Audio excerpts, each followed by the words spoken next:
La couleur qui est là est une couleur globale. Donc par exemple, avec la flèche noire, je vais cliquer à côté de la page. Donc le bloc n'est pas sélectionné, c'est sûr. Si je double-clique sur la nuance ici, j'ai la case aperçue qui peut être cochée. Quand je modifie la couleur ici, ça modifie tous les endroits du document où cette couleur est utilisée. Bon, bien entendu, pour l'instant, elle n'est utilisée qu'à un seul endroit, mais si je l'avais utilisée à des centaines d'endroits dans le document, d'office, le fait de modifier la couleur la modifie partout. Que je l'ai utilisée sur des blocs, des fonds, sur des titres, sur des contours d'images, etc., il n'y a pas de problème. D'office, les couleurs sont globales dans InDesign, alors que dans Illustrator, il faut demander qu'elles soient globales. On avait vu ça, ceux qui ont vu Illustrator, la couleur globale, ou on n'avait pas vu, peut-être on n'avait pas eu le temps. On l'avait vu avec l'autre formateur. Ouais. C'est super important parce que ça permet de modifier toutes les couleurs d'un coup. Alors, les titres, vous les soulignez jamais.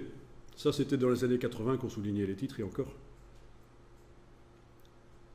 Donc, actuellement, les titres, on ne les souligne plus. On fait en sorte qu'on comprenne que c'est un titre parce qu'il a un aspect différent du reste. En plus, quand on souligne maintenant, ça veut dire que c'est un hyperlien. Et donc, c'est pas bon. Enfin oui, on va parfois rencontrer dans des PDF des choses soulignées, mais ce seront des hyperliens. Quand on clique dessus, ça nous amène quelque part sur le web ou ailleurs. Dans le même document, peut-être. Hein, on peut passer d'une page à l'autre d'un PDF avec un hyperlien. Ok, alors ici je vais cliquer dans le titre avec le curseur texte pour indiquer que je travaille sur ce paragraphe-là. C'est pas comme avant où je cliquais... Maintenant j'arrête de faire ça. J'arrête de travailler sur tout le bloc et de commencer à modifier le paragraphe et caractère parce que là maintenant j'ai des choses différentes dans le bloc. Donc il faut vraiment que je précise avec l'outil texte dans quel paragraphe je travaille. Et je vais indiquer évidemment qu'il n'y a pas de césure. Pas de coupure de mots. Je peux également le faire passer en drapeau. Voilà.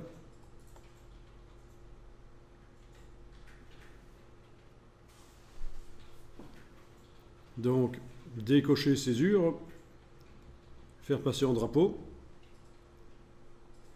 Possibilité de chasser une partie du texte à la ligne suivante avec majuscule retour chariot. Vous insérez donc une balise de saut de ligne forcé. C'est majuscule retour chariot. Mais ça, c'est comme ça dans Word aussi. Il n'y a pas de problème. Et moi-même,